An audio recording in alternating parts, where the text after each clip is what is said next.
Assalamualaikum warahmatullahi wabarakatuh. Alhamdulillahi rabbil alamin. Wassalatu wassalamu ala asyrafil anbiya'i wal mursalin wa ala alihi wa sahbihi ajma'in, amma ba'du. Yang sama-sama kita hormati dosen pengampu akhlak tasawuf, yakni Al-Ustaz Syamsuddin MPD, dimanapun beliau berada. Yang sama-sama kita hormati teman-teman seperjuangan. Baik, langsung saja. Kali ini saya akan mempresentasikan hasil analisis buku saya terkait dengan pembelajaran akhlak tasawuf. Yang pertama, saya menganalisis isi bab 6. Yang pertama, pengertian dan asal-usul tasawuf. Bab 6 ini membahas tentang pengertian dan asal-usul tasawuf.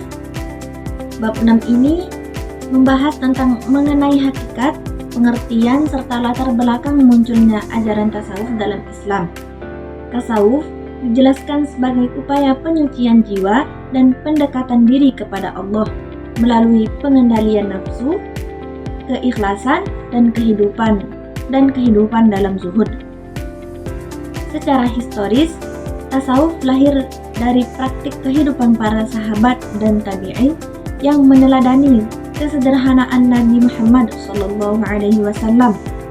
Kehidupan Rasulullah dan para sahabat menjadi contoh awal dari sikap zuhud dan kerohanian yang kemudian berkembang menjadi disiplin ilmu tasawuf. Bab ini juga menegaskan bahwa zuhud bukan berarti meninggalkan dunia sepenuhnya, melainkan mengutamakan akhirat di atas kepentingan duniawi. Dengan demikian, bab ini menjadi fondasi pemahaman tentang asal-usul serta esensi spiritual dalam ilmu tasawuf. Yang kedua, bab 7. Pokok-pokok ajaran tasawuf. Bab ini menguraikan inti ajaran tasawuf yang mencakup 3 dimensi utama tasawuf. 3 dimensi, yang pertama tasawuf, yang kedua akhlak, yang ketiga amali dan falsafi. Tasawuf akhlaki menitik beratkan pada pembentukan moral dan pengendalian diri dari sifat-sifat tercela menuju akhlak terpuji. Yang kedua, tasawuf amali berhubungan dengan praktik spiritual seperti zikir, mujahadah, dan riyadhah untuk mendekatkan diri kepada Allah. Yang ketiga, tasawuf falsafi membahas aspek pemikiran yang lebih mendalam tentang hakikat wujud, hubungan manusia dengan Tuhan, dan realitas spiritual. Bab ini juga menunjukkan bahwa tasawuf tidak hanya berorientasi pada pengalaman batin, tetapi juga memiliki dimensi etis dan filosofis yang memperkaya spiritual dalam Islam. Yang ketiga, bab 8. Maqam kenaikan rohani dan pengalaman kejiwaan dalam sufi. Bab ini membahas tentang tahapan-tahapan rohani atau maqamat dan keadaan-keadaan kejiwaan atau ahwal yang dialami oleh seorang sufi dalam perjalanan spiritualnya.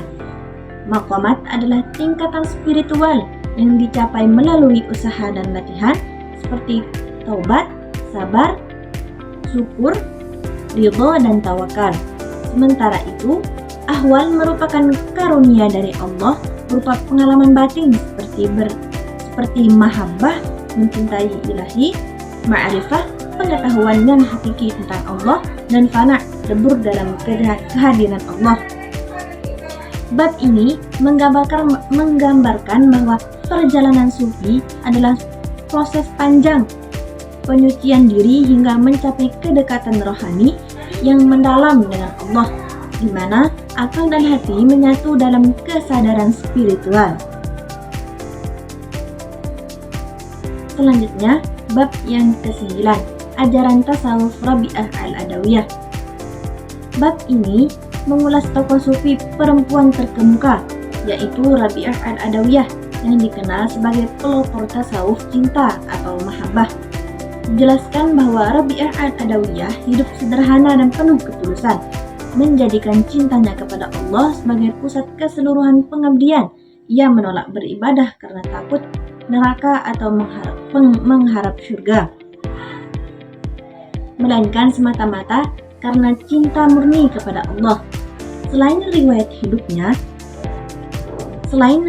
hidup Rabi'ah al-Adawiyah, bab ini juga membahas konsep ajarannya, yaitu pentingnya keikhlasan, pengabdian tanpa pamrih, dan penyerahan total kepada kehendak ilahi. Karya dan syair-syair Rabi'ah al-Adawiyah mencerminkan ke dalam spiritual dan kasih sayang kepada ilahi yang menjadi inspirasi bagi sufi sesudahnya. Kesimpulan dalam keempat bab ini yaitu membentuk alur pemahaman tasawuf yang berkesinambungan.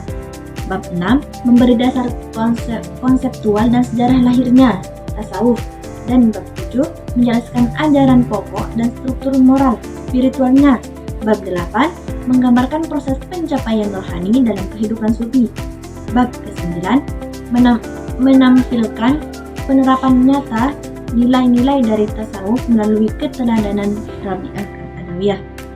Secara keseluruhan, keempat bab ini menunjukkan bahwa tasawuf adalah jalan penyucian diri menuju cinta dan kedekatan kepada Allah yang mengandung nilai moral, spiritual, dan intelektual dalam kehidupan seorang muslim. Baik, mungkin ini saja yang dapat saya sampaikan. Kurang dan lebihnya mohon dimaafkan. Billahi taufiq wal hidayah. Wassalamualaikum warahmatullahi wabarakatuh.